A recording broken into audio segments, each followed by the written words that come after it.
interpretasi.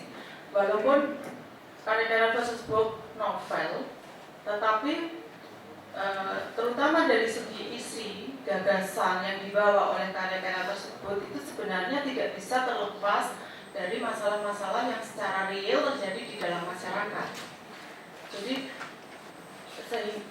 Jadi di situ terjadi hubungan yang secara tidak langsung, apa yang ada di dalam masyarakat itu akan dilihat oleh para sastrawan, kemudian diinterpretasi, hasil dari pemahaman dan interpretasinya itu nanti akan dituangkan dengan menggunakan bahasa yang bahasa itu menjadi media utama penciptaan karya sastra.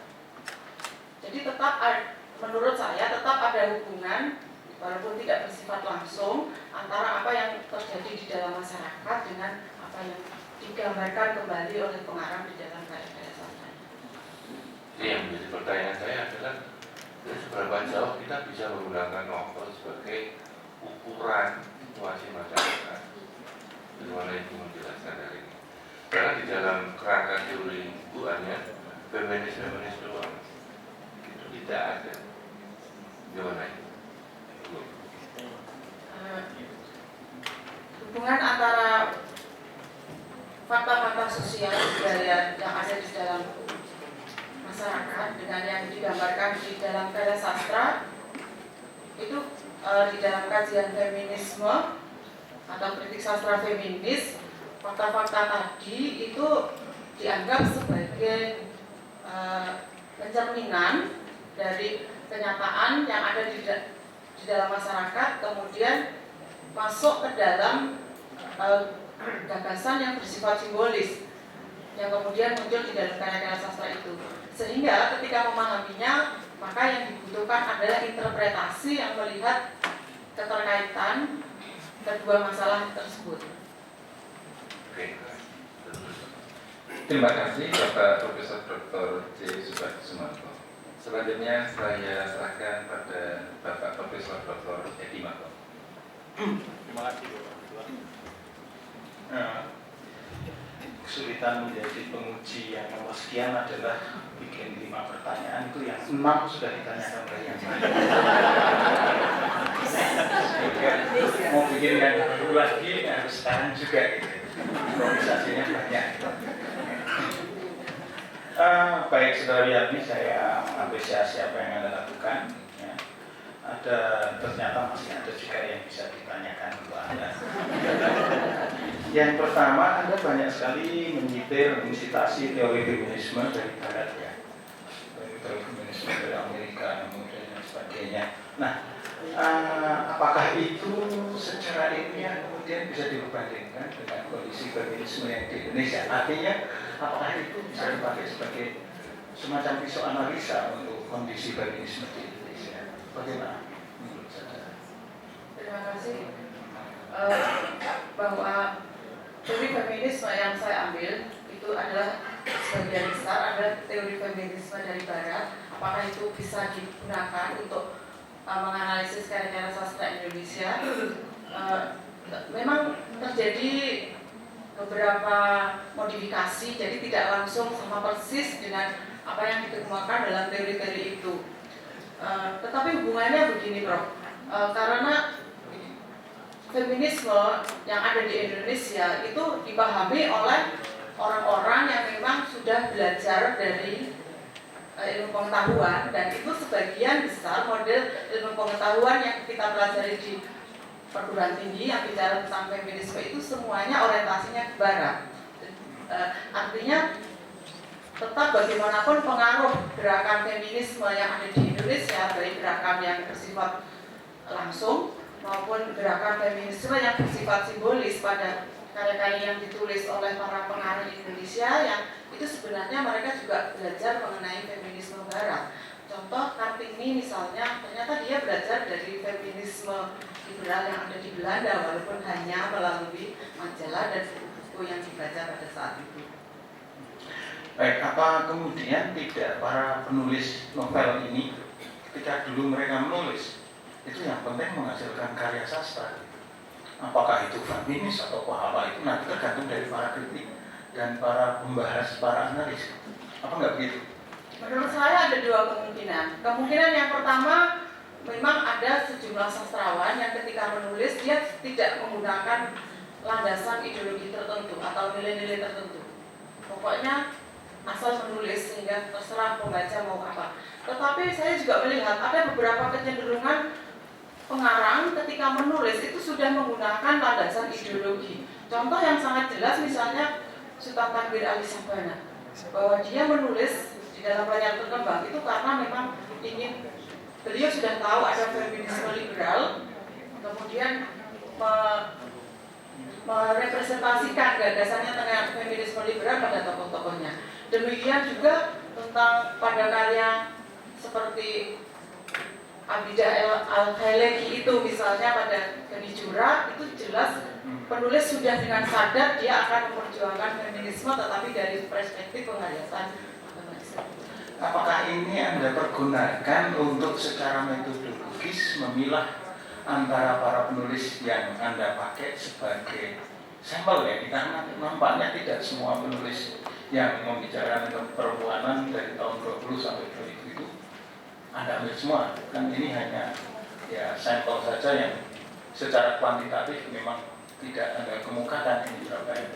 Bagaimana? Apakah itu dipergunakan sebagai metodologi untuk memilah antara para penulis yang ada, ataukah ya pemahaman itu cukup sebagai latar belakang saja bahwa ada penulis yang memang ideologis, ada penulis yang memang hobi, ada penulis yang sekedar mengisi waktu luang dan sebagainya.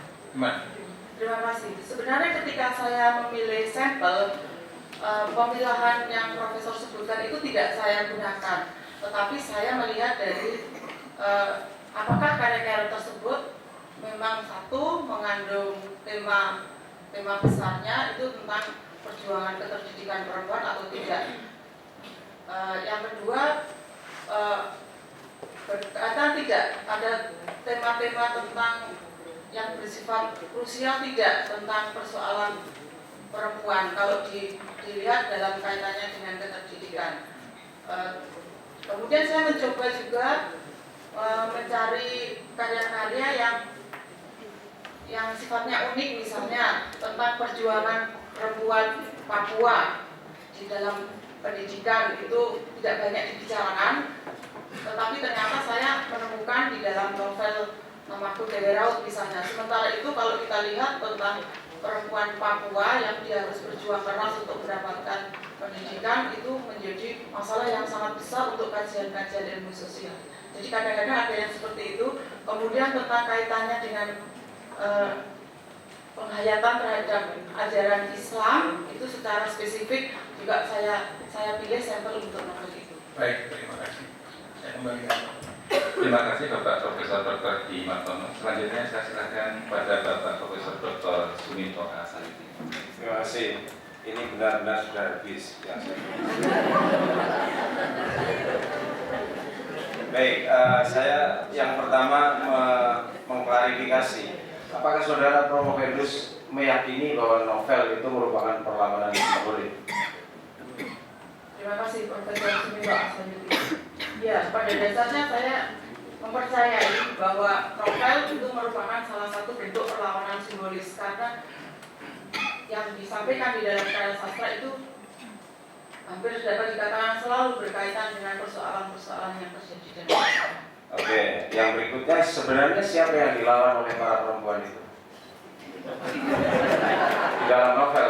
Di dalam yang dilawan adalah tentang sistem nilai yang ada di dalam masyarakat yang itu diyakini dan menjadi landasan orang-orang yang ada di dalam masyarakat bersikap dan bertindak, bahkan juga berpikir. Oh, jadi bukan laki-laki tuh yang dilawan. Ya, laki-laki ada juga di situ. Nah, perspektif yang saudara pakai adalah feminisme. Lalu yang dilawan adalah bukan maskulinisme tapi sistem patriarkat. Itu gimana penjelasannya?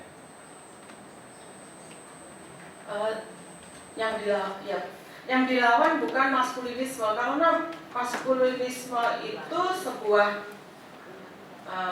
pandangan atau anggapan yang mungkin berbicara tentang kemaskulinan laki-laki. Jadi ada standar tentang laki-laki yang harus maskulin, itu misalnya maco, tinggi badan dan seterusnya, pemberani dan seterusnya. Bukan itu yang dilawan. Yang dilawan oleh feminisme adalah nilai-nilai sosial budaya yang menganggap bahwa makhluk yang namanya laki-laki berjenis kelamin laki-laki itu memiliki semua keunggulan, jadi superior baik di dalam berpikirnya. Oke, cukup ya. Oke, cukup. Jadi persoalan ini kan menimbulkan masalah yang berikutnya. Ini pertanyaan dadak nggawe. Berkali-kali Saudara Promovendus berbicara kesadaran gender. Nah, ketika menjelaskan maskulinisme, Anda menjelaskan seperti itu. Kenapa bukan kesadaran kelamin?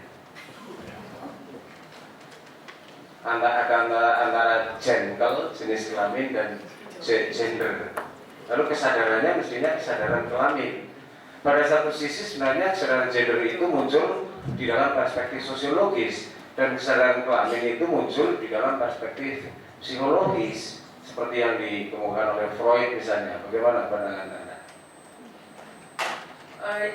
Kesadaran gender ini berhubungan dengan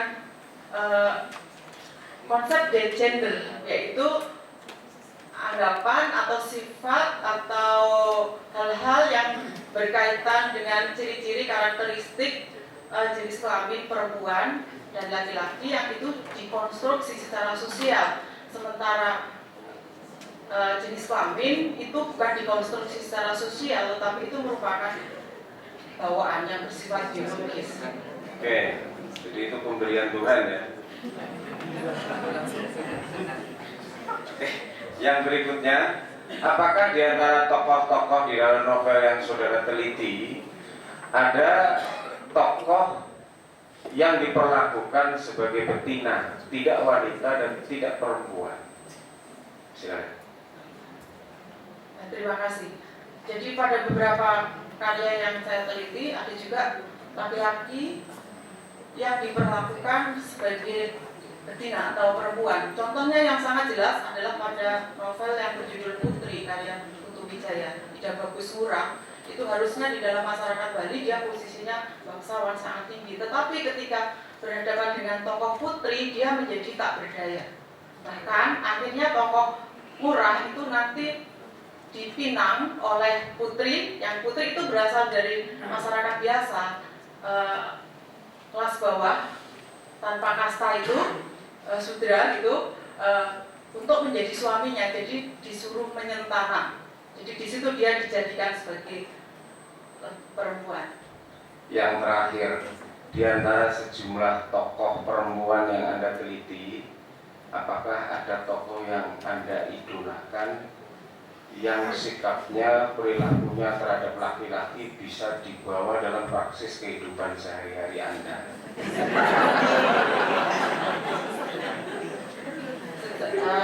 Kalau secara ekstrim seperti itu tidak ada, tetapi sebenarnya ada yang saya bayangkan. Paling tidak pada hari ini saya ingin menjadi tokoh seperti Larasati di dalam Burung-Burungan. Soalnya di depan itu pertanyaan Sri Kandi yang ada. Terima kasih. Terima kasih Bapak Profesor Dr. Suminto Asaisi. Selanjutnya saya mohonkan dari Bapak Profesor Dr. Edi Srihanisa. Terima kasih Bapak Ketua. Ini bukan latihan bisnis. Saya nggak tahu apa namanya, koret-koretan. Baik, teman-teman, karena pertanyaan sudah kurang oleh para penanya. Tapi saya ucapkan selamat terlebih dahulu pada Profesor yang telah menyelesaikan disertasinya. Dan dengan bersusah payah saya mencoba bertanya, membuat pertanyaan. Ya, karena itu saya revisi terus-menerus mengenai pertanyaan saya. Saya buat ditanyakan lagi, waduh. Baik. Saya mencoba bertanya sederhana saja. Apa yang dimaksud dari kritik sastra feminis itu, Pak? Kalau melihat judulnya kan begitu ya. Jadi Jadi kalau ada orang baca kritik sastra, apa ini kira-kira penjelasannya? Terima kasih Profesor Riki. Yang saya maksud dengan kritik sastra feminis itu salah satu ragam atau pendekatan di dalam kritik sastra yang fokusnya adalah mencoba mencari kesetaraan atau keadilan gender. Dan kritik sastra feminis ini menggunakan perspektif aliran feminisme. Apakah yang dicari hanya kesetaraan gender? Apakah bukan juga ketidaksetaraan gender? Ya, ketika bicara tentang kesetaraan gender, secara tidak langsung nanti juga akan terungkap adanya ketidaksetaraan gender. Baik, terima kasih. Saya menyambung pertanyaan Prof. Tadi tadi bahwa Anda mengklasifikasi novel berdasarkan tema, betul? Iya. Menurut saya, kenapa kalau